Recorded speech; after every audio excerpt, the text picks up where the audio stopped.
अस्सलाम वालेकुम नाज़रीन, आप देख रहे हैं प्रोग्राम रेड जोन और मैं हूं सुहेल इकबाल भट्टी। नाज़रीन, द इकोनॉमिस्ट की रिपोर्ट के बाद पाकिस्तानी सियासत में हलचल जारी है और बानी पीटीआई और उनकी अहलिया से मुतल्लिक द इकोनॉमिस्ट की इस रिपोर्ट से ये तासुर देने की कोशिश की गई कि रियासत और जादू के दरमियान एक गठजोड़ रहा, जिसके नतीजे में मुल्क की अहम तरीन मामला वो वफाकी काबीना के फैसले हों, अहम उहदों पर तकर्रियाँ हों, तैनातियाँ हों या दीगर हुकूमती अहम तरीन अमूर हों, वो एक जादू टोना और उसके साथ साथ बानी पीटीआई की अहलिया बुशरा बीबी के तवस्सुत से ये सब कुछ होता रहा है। यानी कि बुशरा बीबी का बानी पीटीआई के ऊपर उनका ज़ाती और सियासी फैसलों के अंदर उनका बहुत ज़्यादा किरदार था। इसमें किस हद तक सदाकत है और बिलखसूस अगरचे के पाकिस्तान तहरीक इंसाफ ने इस रिपोर्ट को मुस्तरद करते हुए इस रिपोर्ट के खिलाफ आलमी सतह पर कानूनी चाराजोई का फैसला किया है, लेकिन वजीर दिफा ख्वाजा आसिफ का कहना है कि इकोनॉमिस्ट की खबर दुरुस्त है और बुशरा बीबी सिक्योरिटी खतरा थी और उसके लिए तहकीकात होनी चाहिए। इसके साथ साथ पीटीए वाले इमरान खान को बहुत अक्लमंद समझते थे, लेकिन एक औरत ने उसे बेच डाला, ये इल्ज़ाम आयद किया है वजीर दिफा ख्वाजा आसिफ ने। उसके साथ उन्होंने ये भी कहा कि 4-5 साल की लूट मार एक मंसूबे के तहत होती रही। अगरचे कि एक मरतबा फिर अपोजिशन को यानी कि पाकिस्तान तहरीक इंसाफ को इस रिपोर्ट के बाद दिफाई पोजीशन इख्तियार करना पड़ी है, लेकिन आलमी सतह के ऊपर इसकी कानूनी चाराजोई की बातचीत ज़रूर की जा रही है। लेकिन ये रिपोर्ट क्या पाकिस्तान तहरीक इंसाफ की साख को नुकसान पहुंचाएगी या अवाम के अंदर पीटीआई इस रिपोर्ट के जरिए से दोबारा हमदर्दियां समेटने की कोशिश करेगी? और इसके साथ बात करेंगे कि 27वीं यानी तरमीम के असरात आना शुरू हो गए हैं। सुप्रीम कोर्ट ऑफ पाकिस्तान के 2 जजेस के बाद अब लाहौर हाई कोर्ट के भी एक सीनियर जज ने इस्तीफ़ा दे दिया है। दूसरी जानिब वजीर मुमलिकत बराए दाखिला तलाल चौधरी कहते हैं कि पार्लियामेंट का ये हक है कि वो आइन में तरमीम करे और आने वाले दिनों में दीगर अमूर के लिए जिसमें गवर्नेंस का स्ट्रक्चर मौजूद है, जिसमें एनएफसी के मामलात हैं, उस हवाले से भी इंडिकेशंस आ रही हैं कि हुकूमत मजीद तरमीम करने की भी तैयारी में है। सवाल यह है कि आइनी तरमीम का जो बुनियादी मकसद था कि मुल्क के गवर्नेंस के सिस्टम में बेहतरी लाना और मुल्क के अंदर जो इस्तेहकाम है उसको मुस्तहकम करना,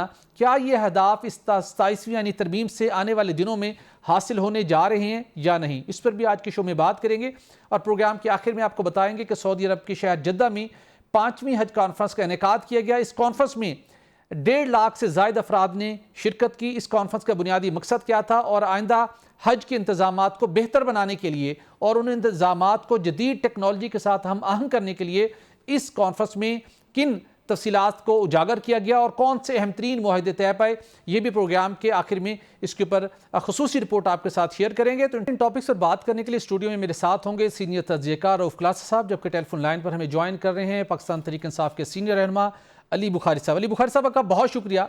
थोड़ा सा हम 27वीं यानी तरमीम और उसके असरात के हवाले से भी आपसे ज़रूर बात करेंगे, लेकिन गुज़श्ता रोज़ से जो द इकोनॉमिस्ट की रिपोर्ट आई है उसने भी सियासी लिहाज से एक मरतबा फिर हलचल पैदा की हुई है और जो उसका क्रक्स ये है कि बानी पीटीआई की अहलिया बुशरा बीबी, बानी पीटीआई की ज़ाती फ़ैसले हों, सियासी फ़ैसले हों, काबीना से मुतल्लिक अहम अमूर हों, अहम तैनातियों, हर मामले के अंदर उनका इंपॉर्टेंट रोल था। इवन उस वक्त के आर्मी चीफ जनरल कमर जवेद बाजवा की अगर इमरान खान साहब से 1-on-1 कोई मुलाकात होती थी, उसके अंदर भी बुशरा बीबी मौजूद होती थी और ज़्यादातर वही बातचीत करती थी।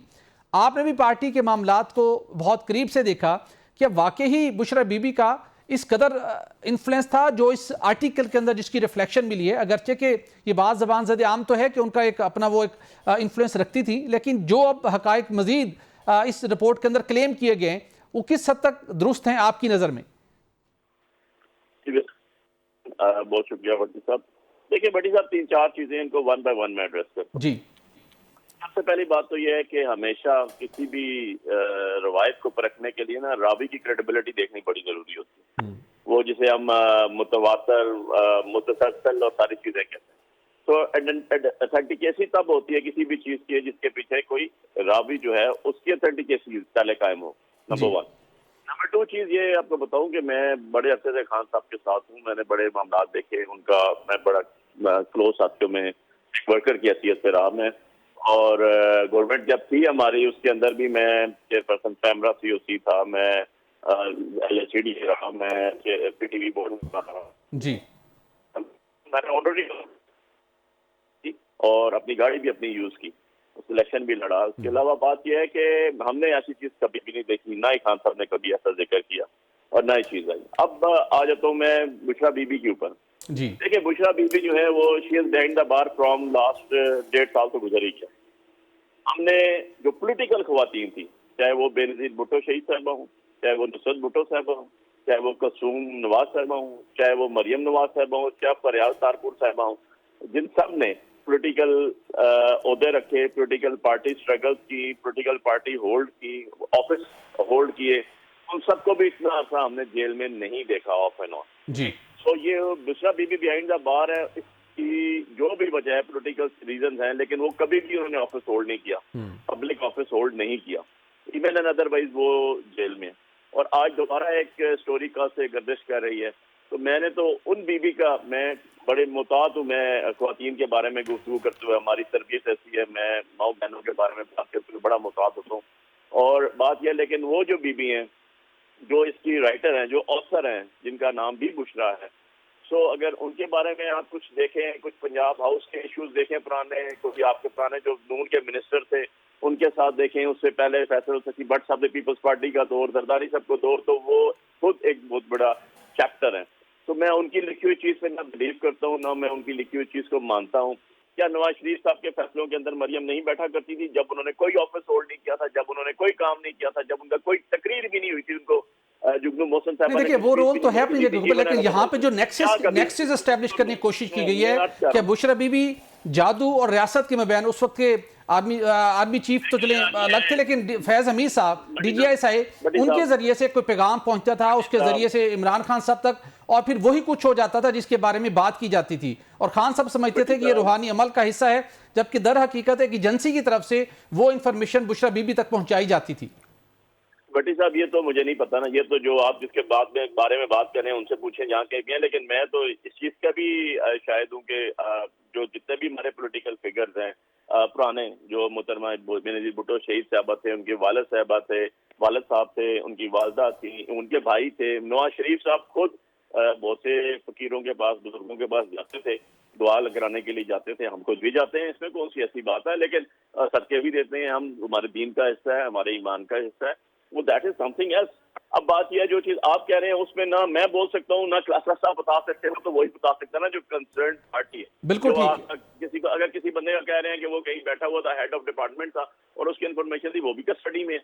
सो मैं तो आपको बड़ा जनरली एक बात कर रहा हूँ और बड़ा फेयर। ठीक है, चलिए आप अगर हम उसको इस एंगल से देख लें कि आप खुद कानूनी माहिर हैं, बुखारी साहब आप खुद कानूनी माहिर हैं, आपने इसके मंदरजात को पढ़ा होगा, तो PTI इसको डेफिनेटली रिजेक्ट तो कर ही रही है, लेकिन लीगली आप समझते हैं कि इस कंटेंट के अंदर कोई ऐसा पोटेंशियल है जिसके अंदर आप उनको नेशनल या इंटरनेशनल लेवल के ऊपर उसको कॉन्टेस्ट कर सकते हैं, या करना चाहिए PTI को?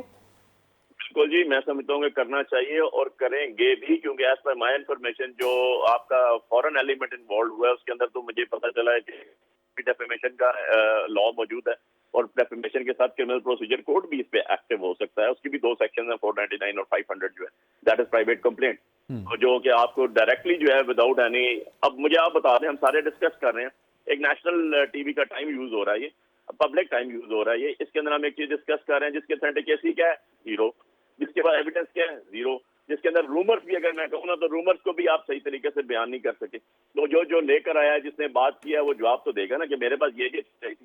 देखिए आप एक जर्नलिज्म से आपका तल्लक है, आप जो बात करते हैं, या मैं एक प्रोफेशन से तल्लक है, अब मैं जब बात करता हूँ तो मैं उसके पीछे आपको कोई लॉजिक दूंगा, कोई लॉ बताऊंगा, उसकी सोर्स बताऊंगा कि जी ये चीज ऑथेंटिकेटेड है। हम सुनते हैं ना, मैंने खुद सुना, मालिक साहब के प्रोग्राम हो रहा था एक दफा, उसके अंदर उन्होंने एक चीज डिस्क्लोज की कि ये जब चीनी के प्राइसेस महंगी हुई और बाहर से चीनी एक्सपोर्ट की, तो मियाँ साहब ने बुलाया शहबाज शरीफ साहब को और उसको ये कहा, जो भी चीज लंबी स्टोरी थी, ठीक है, लेकिन उन्होंने ऑथेंटिकेटेड न्यूज दी और वो आज भी खड़े हुए।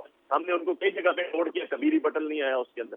बिल्कुल ठीक, हमने कई चीजें डिस्क्लोज की, बिल्कुल डिस्क्लोज की और बिल्कुल 100% की इन्होंने। मैं कई तरह सुन रहा होता हूँ, उनकी बात बिल्कुल ठीक हो रही होती, लेकिन इनका सोर्स जो भी था वो 100% था, उसको कभी किसी ने रिबट नहीं किया, कभी किसी ने चैलेंज नहीं किया।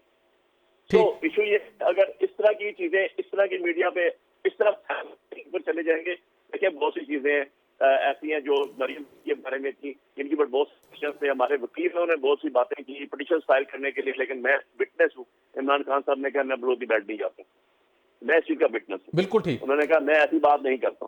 तो मैंने पहले भी आपको कहा कि मैं बड़ा सोच के मैंने अल्फाज यूज किए ख्वातीन के बारे में, स्पेशली जो जिस बीबी ने ये लिखा है। जी बिल्कुल ठीक। बुखारी साहब साथ रहिएगा। क्लासा साहब को शामिल गुफ्तगू करना चाहूँगा। क्लासा साहब, बानी पीटी इमरान खान का उनका जो माजी मुख्तलिफ पहले भी इस हवाले से तनाज़ात का शिकार है, लेकिन लोगों ने कभी उसको तवज्जो नहीं दी, इग्नोर किया। उसके बावजूद उनको प्राइम मिनिस्टर के ओहदे तक पहुँचे, लोग मकबूलियत की भी एक अरूज तक पहुँचे। लोगों ने उस चीज़ को माजी में जो जिस जैसा भी उनका करैक्टर रहा, लोगों ने उसको कभी उसके ऊपर उनको डिसलाइक नहीं किया। अब ये जो मामला आया, ये बुनियादी तौर के ऊपर उस वक्त का है जब लोग ये समझते थे कि इमरान खान आएगा, मुल्क के अंदर बड़े पैमाने के ऊपर इस्लाहात होंगी, बड़ी तब्दीली लेके आएगा और उसके अंदर ये सलाहियत है। लेकिन यहाँ पर इंप्रेशन ये क्रिएट हुआ, बल्कि बहुत सी चीज़ें हकाइक के तौर पर सामने, उस्मान बुज़दार हो, फराह गोगी हो, जमील गुज्जर हो, दीगर बहुत से मामलात हों, तो दीगर वज़ीर आज़म की खतून अव्वल के मुकाबले में बुशरा बीबी का डिसीजन मेकिंग के अंदर रोल तो रहा है। बुखारी साहब उसको तस्लीम करें ना करें, उस वक्त भी ये बात चीज़ें इन्फॉर्मेशन मंजर आम पर आती थी। लेकिन अब जिस तरीके के साथ दोबारा वो चीज़ें हाईलाइट हुई हैं इस स्टेज के ऊपर, ये पीटीआई के लिए, उसके वर्कर्स के लिए कुछ डिस्करेजिंग होंगी, हार्ट रेंचिंग होंगी, या आप समझते हैं कि इस मरतबे लोग इसको नज़रअंदाज कर देंगे और ये मामला खामोशी से दब जाएगा? मेरा ख्याल है आखिरी बात आपकी ठीक है। राइट। इस मुल्क में अगर कोई यहाँ पे इस मुल्क के इंक्लूडिंग हम इस आवाम को अगर किसी लीडर के कोई अखलाकी कोई स्कैंडल से मसला होता, उनको फाइनेंशियल से होता, उनको करप्शन से होता, तो आपका क्या ख्याल है इमरान खान वज़ीर आज़म बनते? ये आसिफ अली जरदारी साहब दूसरी दफ़ा आज सदर बैठे होते, शहबाज शरीफ साहब 16 रुपए की मनी लॉन्ड्रिंग उस दिन ज़मानत पे थे जिस दिन हलफ उठाया, तो ये आज आपके वज़ीर आज़म होते दूसरी दफ़ा। मरियम साहब ने कहा था मेरी लंदन क्या पाकिस्तान में प्रॉपर्टीज़ नहीं है, निकल आई, तो आज वो वज़ीर आला होते हैं। ऐसे नवाज शरीफ साहब आपका ख्याल है तीसरी दफ़ा वज़ीर आज़म। इस मुल्क और कौम को टक्के का फ़र्क भी नहीं पड़ता। बिल्कुल ठीक कह रहे थे हमारे दोस्त ये अली बुखारी साहब, lot of respect for him, कि हम टाइम बैठे ज़ाया कर रहे हैं, कोई फ़र्क नहीं पड़ना इससे। ये लोगों को अपना अपना मर्ज़ी का लुटेरा चाहिए, अपनी अपनी मर्ज़ी के हम उसमें बहसेस का शिकार है। जो मुझे पसंद है वो दिल्ली, हिंद, सिंध, बरेली, राजा बाज़ार, अनारकली लूट ले, मुझे नहीं फ़र्क पड़ता। हाँ, वो लुटेरा है, तो अखलाकी तौर पर कोई उसका गिरावट का शिकार है और मुझे पसंद भी नहीं है, फिर उसके खैर नहीं है, फिर मैं अपने तोपें गन्ने बंदूकें लेके फिर मैं उस पर हमलावर हूँगा। सो ये एक आध दिन के बाद कल ये टॉपिक होगा भी नहीं आपको। खान साहब के बारे में कौन सी ऐसी नई चीज़ है या इस कौम मुल्क को नहीं पता? इतना बड़ा सीता वाइट पर स्कैंडल आया उनका, मेरे ख्याल 90s में क्या हुआ, खान साहब उसके बाद ही वज़ीर आज़म बने। ये आपके सामने की चीज़ें, और बहुत सारे स्कैंडल्स आते रहे हैं। तो बल्कि खान साहब की तो उनका जो फॉलोअर्स है वो शायद उनके क्रिस्मा, उनका ऑरा और उनकी ग्रेंजर की और उनसे अटैचमेंट की वजह भी ये चीज़ें हैं। ठीक, ये ज़रा जहन में, इस मुल्क और कौम की सहकी जहन में रखें। बड़े बड़े इस पे आए हैं, मतलब उस पर आसिफ अली जरदारी साहब पे थोड़े हैं, बस $60 मिलियन का इतना बड़ा स्कैंडल जो एक वज़ीर आज़म को खा गया, क्या फ़र्क पड़ा उनसे? बेनज़ीर भुट्टो साहब का नेकलेस का इतना बड़ा है, सरे महल का बेनज़ीर भुट्टो साहब ने इनकार किया था, इसी कौमी असम्बली में कहा था उन्होंने कि जी हमारा सरे महल हमने नहीं खरीदा, झूठ बोल रहे ब्रिटेन का अखबार, हम सू करेंगे। तो बाद में सू किया उन्होंने, नहीं करेंगे। बिल्कुल ठीक। तो और दूसरा वो बुशरा साहबा की जो बात हो रही है, मतलब ये कौन सा बड़ा राज है? हमारे दोस्त बुखारी साहब को यही बातें करनी चाहिए जो उन्होंने की है, वी अंडरस्टैंड दैट। मतलब वो कहते हैं वो नॉन पॉलिटिकल, अभी वो जलसा जुलूस लेकर रहे थे, यहाँ 10-12 बंदे मारे गए थे इस्लामाबाद में। बिल्कुल उन्होंने कहा हम इस्लामाबाद पे धरना करके हम ये चढ़ाई करके खान साहब को साथ लेके जाएंगे, तो ये नॉन पॉलिटिकल आदमी का काम था। उन्होंने जाके वहाँ पे जब जहाँ से वापस गए थे, उन्होंने इन सलमान रकम राजा और उनको वो जो उसके सुन्नी काउंसिल के वो थे उसमें हामिद रजा साहब, उनको जो गालियाँ दी थी वहाँ पे बैठ के जलसे उसमें जो उन्होंने मीटिंग की थी, ये नॉन पॉलिटिकल आदमी की थी।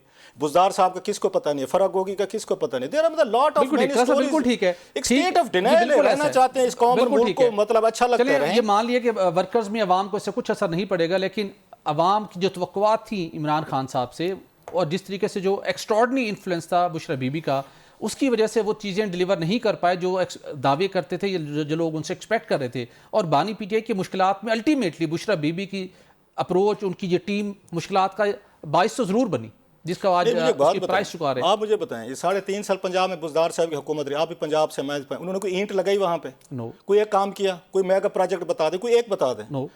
इसके बावजूद वो पंजाब से अगला इलेक्शन जीते हैं, वो टिक टाक पे जीत गए। यहाँ तो कोई लोग जो हमारे आपके, किसने आपको कहा है लोग यहाँ काम पे वोट देते हैं? आप मुझे पता है काम पे कौन वोट देता है? यहाँ पे टिकटॉक पे देते हैं, कहती नंबर 804 पे देते हैं, 2-4 गाने बना लें इधर उधर। आजकल जैसे वो मरियम साहबा कभी आ रहे हैं, वो भी टिकटॉक पे चला रही हैं। तो लोगों को आपने सिर्फ परसेप्शन देनी होती, काम नहीं करना। काम करने वालों को कोई वोट नहीं पड़ते होते, जहन में रखें। 1001 अब स्कैंडल हैं, मुल्क और कौम ने इसके साथ रिकनसाइल किया होगा। खान साहब ऐसे ही हैं और इसलिए खान साहब पसंद है। इन्हीं कहानियों की वजह से, इन्हीं खबरों की वजह से, इन्हीं स्कैंडल्स की वजह से, इन्हीं बातों की वजह से खान साहब इस मुल्क और कौम को पसंद है। आपने जो कुछ करना है उनका कर लें। बिल्कुल ठीक जी। नाज़रीन, यहाँ पर एक ब्रेक लेंगे, ब्रेक के बाद कुछ 27वीं तरमीम के असरात के ऊपर बात करेंगे। हमारे साथ रहिएगा। वेलकम बैक नाजरीन। अली बुखारी साहब, 27वीं यानी तरमीम के नतीजे में रियासती स्ट्रक्चर तब्दील हो चुका है और उसके असरात भी सामने आना शुरू हो रहे हैं। पाकिस्तान तहरीक साहब जिसे सियासी, कानूनी और आइनी महाज के ऊपर कई चैलेंजेस का सामना था, इस 27वीं यानी तरमीम के बाद आप खुद भी माहिर कानून हैं, पाकिस्तान तहरीक इंसाफ के लिए यहाँ से आपको मुश्किलात के लिए कोई रास्ता कम होता दिखाई दे रहा है, मुश्किलात कोई कम होती दिखाई देती है, या वो जो थोड़ी बहुत आपको उम्मीद दिखाई देती थी कोई रास्ता निकलेगा? कुछ लोग ऐसे बैठे हैं और माजी करीब के अंदर जिनकी तरफ से फेवरेबल डिसीजन भी आपको मिलते रहे और कुछ लोग कोशिशें भी कर रहे थे कि आपकी मुश्किलात कुछ कम हो सकें। इस नए सेटअप के बाद अब क्या चैलेंजेस होंगे पीटीआई के लिए?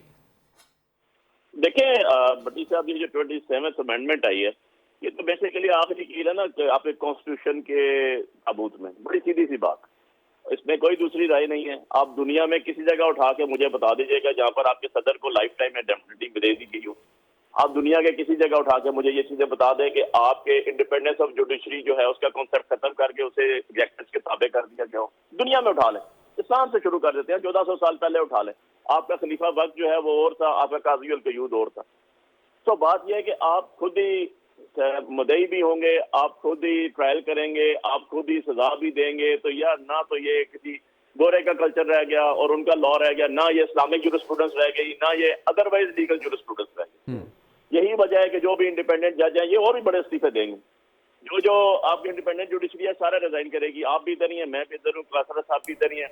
उसकी वजह यह है कि जब आपको वोट दे के बैठाएंगे, देखिए ना, जुडिशियल कमीशन से मखदूम अली खान साहब जो हुकूमत के वकील हैं, उन्होंने भी इस पर रिजाइन किया जी। मेरे जैसा बंदा एज अ पाकिस्तानी, मैं आपसे एक सवाल करता हूँ, 26वीं अमेंडमेंट आई, मैंने आपके प्रोग्राम में बैठ के कहा था मुझे जरा बता दीजिए कि अवाम और नास पब्लिक एट लॉज का क्या बेहतरी हुई है। 27 लाख केसेस से डबल ज्यादा हो गए डिस्ट्रिक्ट कोर्ट में, आई मीन 27.5 लाख से ऊपर चले गए केसेस। 4.25 लाख से 4.25 लाख हाई कोर्ट में हो गए, 56,000 से 70,000 सुप्रीम कोर्ट में हो गए एक साल के अंदर जी। आपने जुडिशरी का भी एक दूसरे के गले और टाइयां खिंचवा के फिंचवा दिया। 7 अरब रुपया आपने वकीलों के अंदर बांटना शुरू कर दिया। आपके जो एक टोला आपका बैठा हुआ है इलेक्शन के अंदर। यार इस तरह तो चीजें नहीं चलती ना। अगर आपका इंसाफ ही नहीं है, आप बैठे हुए, मुझे आप बता दें कल आप वकील करेंगे, जज करेंगे, आपके पास मार्किंग कौन करेगा? आपकी मर्जी का जज। तो एक चीज ऐसी आ गई है कि इतना बड़ा डिलेमा आ गया है यार, ये भी नहीं सकता। इसके बाद और तरमीम भी आएगी, क्योंकि जब मैं इसको पढ़ता हूँ, इसको देखता हूँ, तो मुझे नजर आता है कि प्रैक्टिकली एग्जीक्यूटेबल नहीं है। इसके अंदर इनको और अमेंडमेंट करनी पड़ेगी जी। और आप ये याद रखिएगा कि जब जनरल जिया की हम पढ़ते हैं, हम लोग स्कूल पढ़ते थे, जब उसका दौर था इनिशियल स्कूल के अपनी क्लासेस में, तो बाद में हमने देखा कि जी 8th अमेंडमेंट आई। उस 8th अमेंडमेंट की वजह से तारड़ साहब सदर बनने तक सारी असेंबलियां पीछे टूटती आई। उसके बाद उसके असरात कहाँ तक गए और अल्टीमेटली सारी पावर्स डिवोट हुई जो जाके 18th अमेंडमेंट में 2010 के अंदर 25 साल एक अमेंडमेंट गुजर गई। ये तो आपने पाकिस्तान को 50 साल उठा के पीछे फेंक दिया। आपको कोई चीज अमेंड करने, कोई और गवर्नमेंट आ जाती है, आपकी XYZ गवर्नमेंट आ जाती है, इसको अंडू करने के लिए उसको इतना बड़ा मसला होगा जिसकी हाथ होगी। लेकिन फिर बुखारी साहब, जब आपके पास वक्त था, पाकिस्तान तहरीक इंसाफ के मंशूर में था इंसाफ की फरामी, अदल के निजाम के अंदर बेहतरी लाना, ना आप हायर जुडिशरी की तरफ गए ना लोअर जुडिशरी की तरफ, तो अल्टीमेटली फिर मौका दिया आपने दूसरों को। देखिए ना, नहीं ऐसी बात नहीं थी, हमारे पास 2/3 मेजोरिटी थी नहीं। हमारे दौर में 21st अमेंडमेंट आई जो खान साहब जिनको कहे कि बजट मंजूर करवा लेते थे, दीगर कवानीन में तरमीम करवा लेते थे, उनसे कहे कि तरमीम भी करवा सकते थे। सुन लेना, सुन ले, एक तरमीम 21st तरमीम आई हमारी दौर के अंदर जो यूनानिमस आई। 343 में से एक शख्स बाहर गया हुआ था, 245 की वोट मिली जो आपके चीफ ऑफ आर्मी स्टाफ के एक्सटेंशन के हवाले से थी, वो भी सुप्रीम कोर्ट की तरफ से डायरेक्शन आई थी। बाकी यह है कि एक बजट का बिल पास करना तो सिंपल मेजोरिटी चाहिए होती है ना, उसके लिए 2/3 मेजोरिटी नहीं चाहिए होती। असल में उसके बाद फिर दोबारा भी आइन रीराइट होता रहा ना, तो फिर जरूरत मजीद बढ़ गई बुखारी साहब।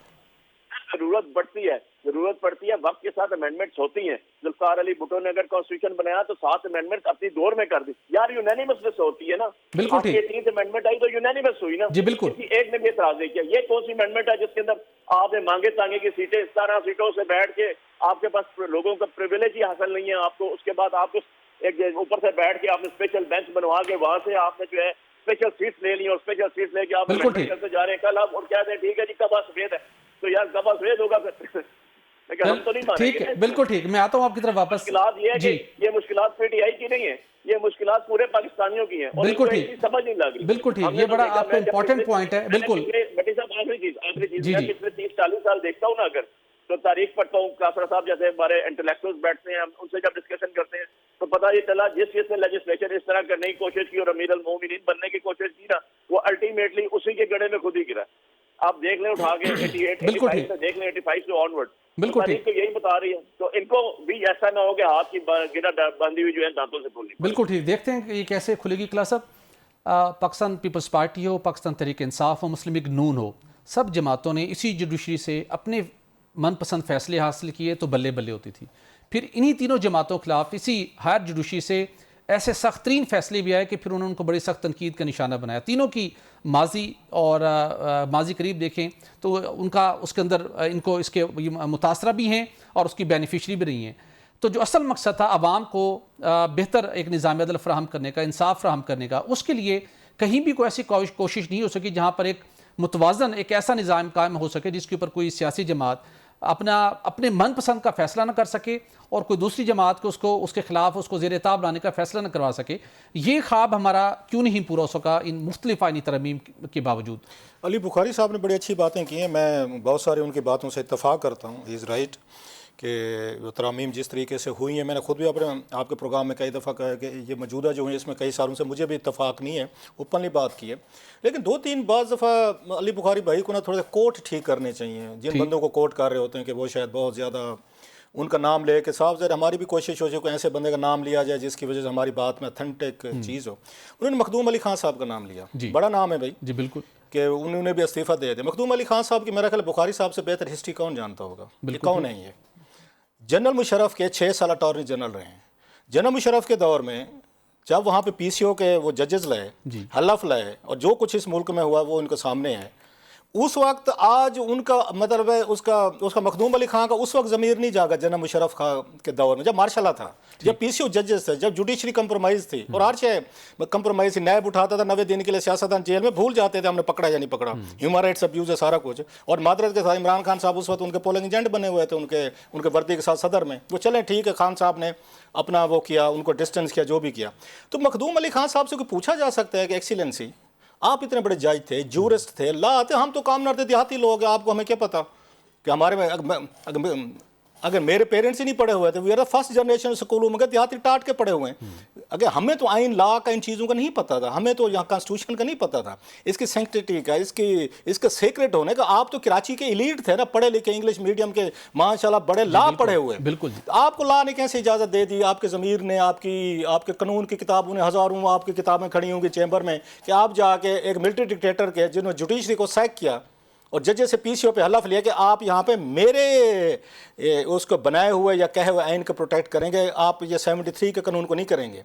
तो मखदूम साहब ने 6 साल उनको डिफेंड किया, उनकी तमाम पॉलिसीज़ को, तमाम चीज़ों को, तमाम सब को। सो बुनियाद तो जजेस ने खुद रख दी। ये जो लेटरबाजी चल रही थी उनमें काजी फैज़ ईसा साहब के दरमियान और फिर साकिब निसार साहब ने जिस तरह का एक्टिविज़म दिखाया, फिर उसके बाद ये आसिफ सईद खोसा साहब जो लेटरबाजी शुरू हुई, आपस में लॉबिंग शुरू हुई, फिर तकरीरें शुरू हुई, फिर मीडिया को उन्होंने खबरें देना शुरू की, बयानात लगवाना शुरू किया, किसी ने कोई जजमेंट दी और किसी ने कुछ दी, आइन को दोबारा लिखने की कोशिश की।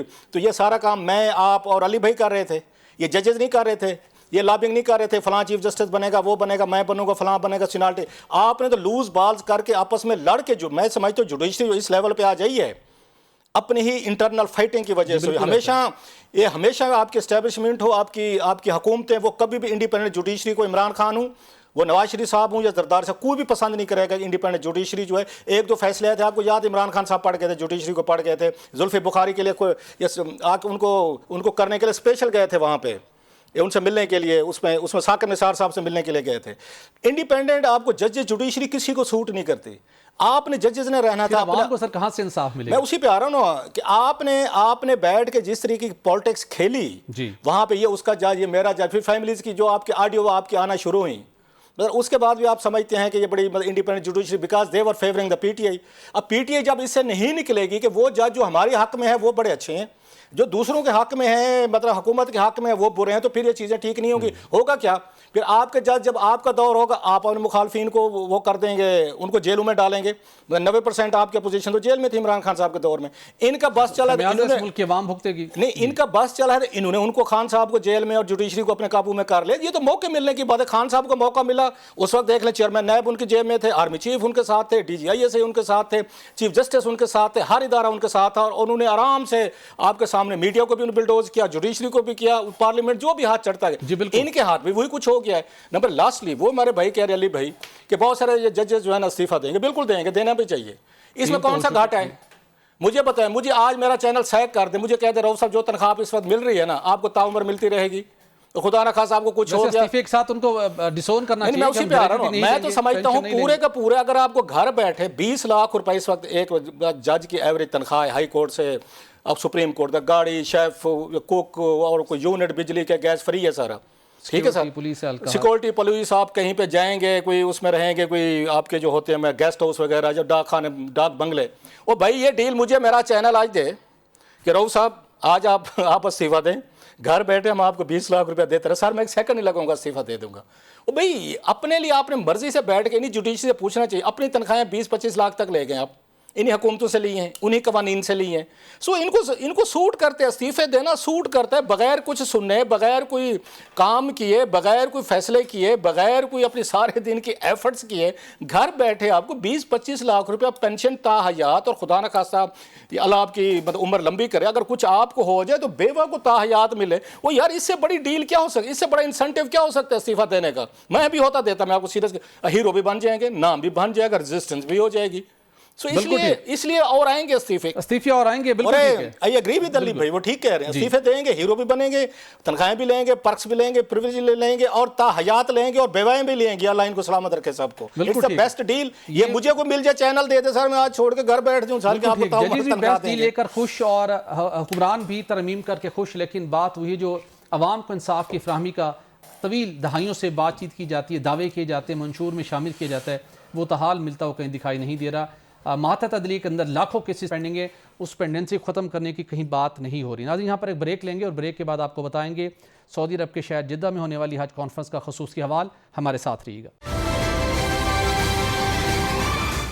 नाज़रीन सऊदी अरब के शहर जिद्दा में मिनिस्ट्री ऑफ हज एंड उम्रा के ज़ेर एहतमाम हज कॉन्फ्रेंस एंड एक्सपो शुरू हो चुकी है, और इस कॉन्फ्रेंस का मकसद ये है कि पाकिस्तान समेत दुनिया भर से मुख्तलिफ जो कंपनीज़ हैं जिनका ताल्लुक़ न सिर्फ सऊदी अरब से है, दीगर ममालिक से भी है, और मुख्तलिफ ऑर्गेनाइज़र्स हैं, मुख्तलिफ सर्विसेज देने वाले हैं, उनको बताया जा सके कि आइंदा साल का जो यानी कि आने वाला जो हज है उसमें इंतज़ामात की सूरत हाल क्या होगी, हर साल बेहतर से बेहतर करने की बेहतर से बेहतरी का जो सिलसिला जारी है उससे मुतल्लिक बताया जा रहा है। तो यहाँ पर मेरे साथ मौजूद हैं भारत के शहर दिल्ली से आए हुए जहन साहब, उनसे बात करेंगे कि उन्होंने इस कॉन्फ्रेंस को विज़िट किया है, उन्होंने यहाँ पे कैसा फ़ील कर रहे हैं इस कॉन्फ्रेंस को, और क्या चेंज होगा अपकमिंग हज के दौरान, ऐसा बताइएगा।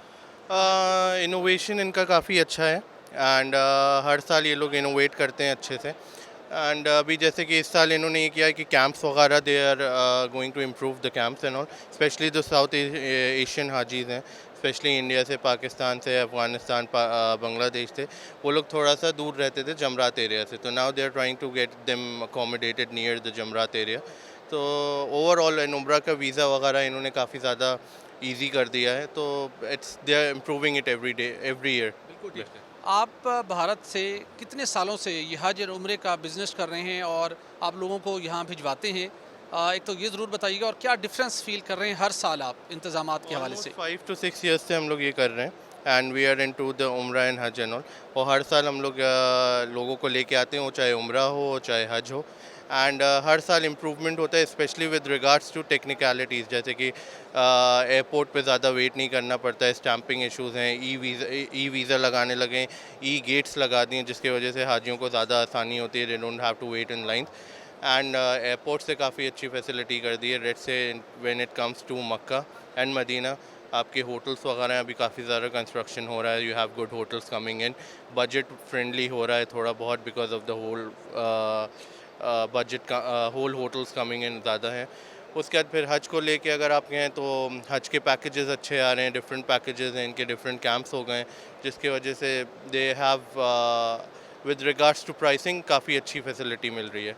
जी नाज़रीन, हज कॉन्फ्रेंस एक्सपो में जहाँ पर मुख्तलिफ स्टॉल्स, मुख्तलिफ पवेलियंस तामीर किए गए हैं, जिसका बुनियादी मकसद मुख्तलिफ हज ऑर्गेनाइज़र्स को उन तमाम सर्विसेज और सहूलियात से मुतल्लिक आगाही देना है, जिसका बुनियादी मकसद ये है कि सऊदी अरब के विजन 2030 के तहत जो हज ज़ायरीन के लिए हर साल इंतज़ामात को बेहतर से बेहतर करने का सिलसिला जारी है, उससे मुतल्लिक सबको आगाही दी जा सके। जहाँ पर मुख्तलिफ ट्रांसपोर्ट, रिहाइश, खाना पीना और बाकी सहूलियात से मुतल्लिक बताया जा रहा है। वहीं पर जो आर्टिफिशियल टेक्नोलॉजी का इस्तेमाल है उससे मुतल्लिक भी एजुकेट किया जा रहा है।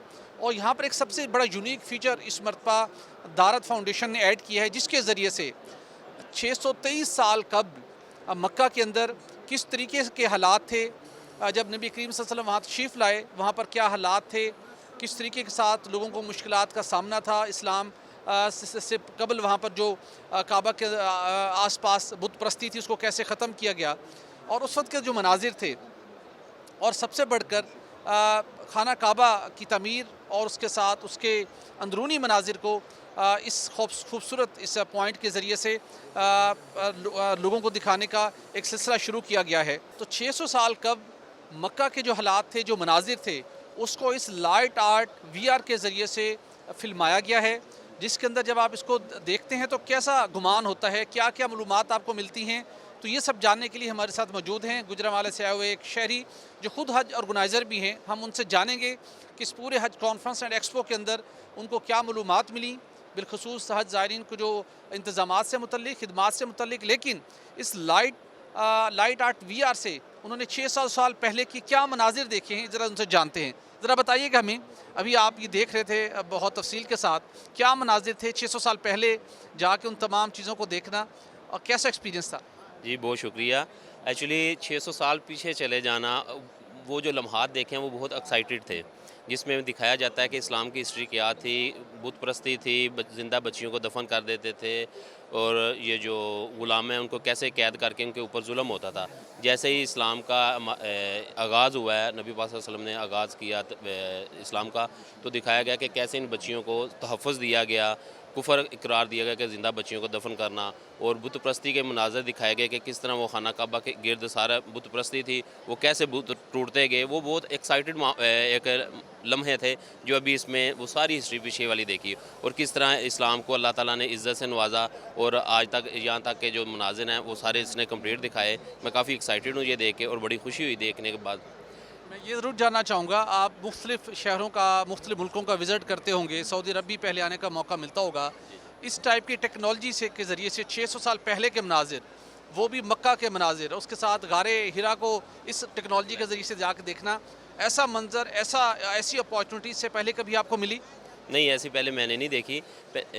ये काफ़ी एडवांस भी है, डेवलपमेंट भी है, और ये एक पुरानी हिस्ट्री को दिखाने के लिए और उसकी बंदिश जो माइंड में बांधने के लिए काफ़ी अच्छी इनकी कोशिश है ये। अच्छा, अब ये बताइए कि अब आप जो इंतज़ामात हो रहे हैं हज 2026 के, उस हवाले से आप इस कॉन्फ्रेंस में आए, क्या आपने ऑब्ज़र्व किया, क्या सर्विसेज के हवाले से, फैसिलिटीज़ के हवाले से आपको कुछ डिफरेंस मिला, और आप ख़ुद बहुत से लोगों को यहाँ हज पे लेके आते हैं, तो कितना हेल्पफुल है ये कॉन्फ्रेंस आपके लिए और हुजाज कराम ज़ायरीन जो आएंगे उनके लिए स्पेशली? जी बहुत शुक्रिया।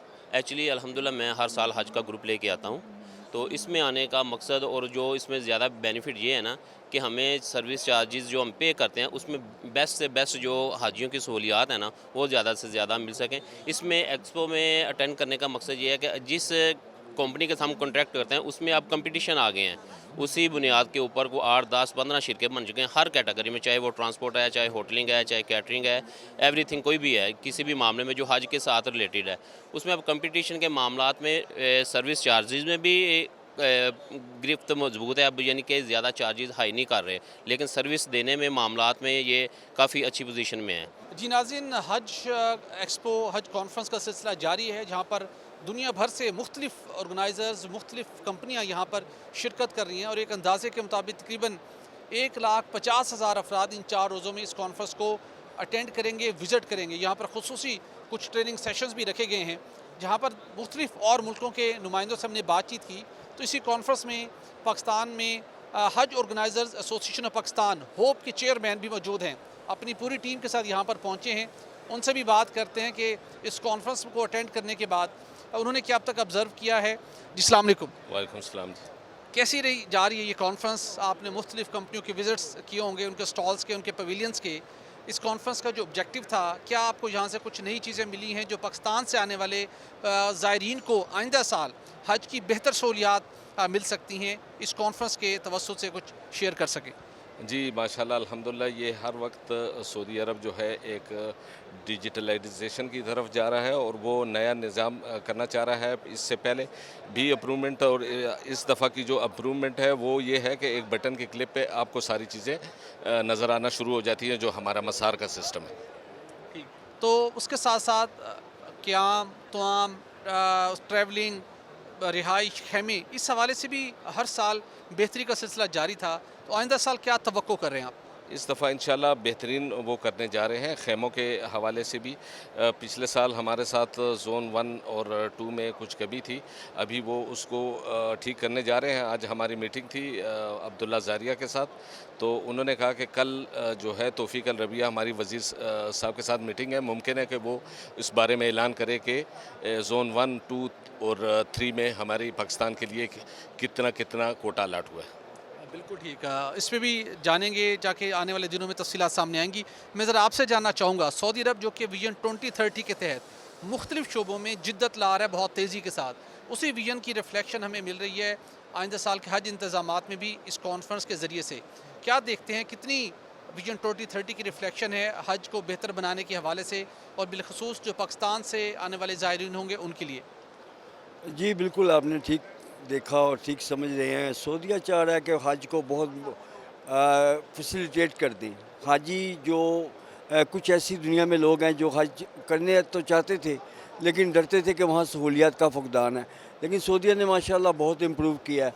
उन चीज़ों की सहूलतों को जो उन्होंने मॉडर्न सहूलत लोगों को ऑफ़र की हैं, वो उन्होंने इस एग्ज़िबिशन के अंदर हमें उसकी ट्रेनिंग भी दी है और उसके पैकेजेस वगैरह भी हमारे साथ शेयर किए हैं, जो पाकिस्तान और दुनिया के ऑर्गेनाइज़र के लिए, ताकि वो अपने कस्टमर को ये चीज़ बेचें। और सबसे ज़्यादा इस कॉन्फ्रेंस का जो फ़ायदा मैं देख रहा हूँ वो ये है कि डायरेक्ट इसके अंदर कस्टमर के साथ उनकी डायरेक्ट अप्रोच है।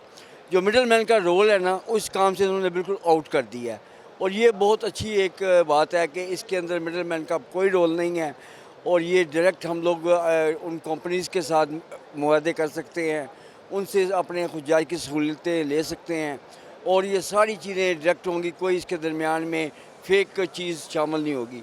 तो मैं समझता हूँ कि आने वाले वक्तों में इस विज़न को लेकर जो अब सऊदीया चला है, इंशाल्लाह दुनिया के खुजाज को बहुत फ़ायदा होगा। नाज़रीन, हज के दौरान होटल इंडस्ट्री का भी बहुत इंपॉर्टेंट रोल है, और इस हज कॉन्फ्रेंस एंड एक्सपो में होटल्स इंडस्ट्री के भी बड़े बड़े पवेलियंस सजाए गए हैं जो कि अपने मुख्तलिफ हज ऑर्गेनाइजर्स को मालूमात फ्राहम कर रहे हैं। और सऊदी अरब के विजन 2030 के तहत हज ज़ायरीन के लिए होटल्स के हवाले से भी मल्टीपल ऑप्शंस और उसके अंदर बेहतरी का सिलसिला जारी है। इसी जगह पे हम एक मौजूद हैं सर्विस प्रोवाइडर के साथ जो होटल इंडस्ट्री के साथ वो बसते हैं। उनसे जानते हैं कि इस होटल इंडस्ट्री के अंदर ड्यूरिंग हज आपकी इस इंडस्ट्री का कितना इंपॉर्टेंट रोल है, और गुज़श्ता सालों के मुकाबले में हज 2026 में क्या बेहतर ऑप्शंस होंगी हज ऑर्गेनाइजर्स के पास, हज ज़ायरीन के पास, कि वो न सिर्फ अपना हज का सादत हासिल करें बल्कि बेहतरीन खाने भी उनको मुयस्सर हों, बेहतरीन रहने का इंतज़ाम भी उनके पास हो। पहली बात तो अस्सलाम वालेकुम। ये इवेंट का मकसद ही यही है कि हम लोग जो है ना बेहतर से बेहतर पिछले साल के मुकाबले इस साल बेहतर सर्विस प्रोवाइड कर पाए। तो हम भी सजेशंस ले रहे हैं ग्रुप लीडर्स से, हाजियों से, कि भाई सर्विसेज को कैसे बेहतर किया जा सकता है। मिसाल के तौर पे चेक इन के वक्त, चेकआउट के वक्त जो भी उनको पिछले साल प्रॉब्लम्स फेस हुए हैं, इस साल जो है ना उन चीज़ों को अवॉइड करने की कोशिश हमारी भी है। तो इसी सिलसिले के चलते हुए हम लोगों ने भी इस इवेंट में हिस्सा लिया हुआ। तो हम मदीना से हैं, मनाजिल अल मुख्तारा कंपनी का नाम है। हमारे पास हज में अपनी जो है ना प्रॉपर्टीज़ 14 होती हैं, और बाकी रेंटेड प्रॉपर्टीज़ मिला के मोर देन 30 प्रॉपर्टीज़ हम लोगों के पास होती हैं। तो इसी के चलते हुए कि भाई क्योंकि 2-3 सिस्टम चलते हैं हज में, मरकज़िया के बाहर, मरकज़िया के अंदर, तो हम भी सजेशंस ले रहे हैं। तो जैसे इस साल जो है ना मेंटेनेंस के लिहाज से और जो है ना हाउसकीपिंग के लिहाज से और हाजियों को समझाने के लिहाज से उर्दू में, अपनी लैंग्वेज में, इन चीज़ों का इंतज़ाम जो है ना हम लोग इस साल करने की जो है ना हम लोगों ने ये प्लान किया है। इस साल देखते हैं इंशाल्लाह बेहतर ही होगा, पिछले साल से कोशिश कर रहे हैं। नाज़रीन, वज़ारत हज उम्रा के ज़ेर एहतमाम हज कॉन्फ्रेंस एंड एक्सपो में 1,50,000 से ज़ायद अफराद ने शिरकत की, जिसमें मजमूई तौर पर 143 तरबीती सेशंस का भी इनेकाद किया गया। इस कॉन्फ्रेंस में, जो कि 4 दिनों तक जारी रही, न सिर्फ पाकिस्तान बल्कि बांग्लादेश, तुर्किया, आज़रबाईजान, इंडिया समेत दुनिया भर के मुख्तलिफ ममालिक से बड़ी तादाद के अंदर लोगों ने शिरकत की, जिनका बुनियादी मकसद ये था कि साल 2026 में हज के दौरान बेहतर से बेहतरीन इंतज़ामात करने का जो सिलसिला है, जो सऊदी हुकूमत के विजन 2030 की अक्कासी करता है, उसके ज़रिए से बेहतरीन सर्विसेज फ़राहम की जाएँ। इसी कॉन्फ्रेंस के दौरान जो यहाँ पर मुख्तलिफ लोगों ने विज़िट किया, उनको जहाँ पर अपनी कारोबारी और उसके साथ साथ हज ज़ायरीन के लिए बेहतरीन खिदमात हासिल करने का मौका मिला। वहीं पर इदारत फाउंडेशन ने जो मुख्तलिफ तारीख़ी जो हज का इर्तिकाई अमल था वो, और उसके बाद जो मुख्तलिफ कीमती नादर दस्तावेज़ थी वो भी यहाँ पर आने वाले लोगों को देखने का मौका मिला। और उसके साथ साथ लोगों ने बड़ी तादाद के अंदर मुख्तलिफ मंसूबों के हवाले से मुख्तलिफ शोबों में मुआहिदे भी किए। तो सऊदी अरब के शहर जिद्दा से मुझे दीजिए इजाज़त। अल्लाह हाफिज़।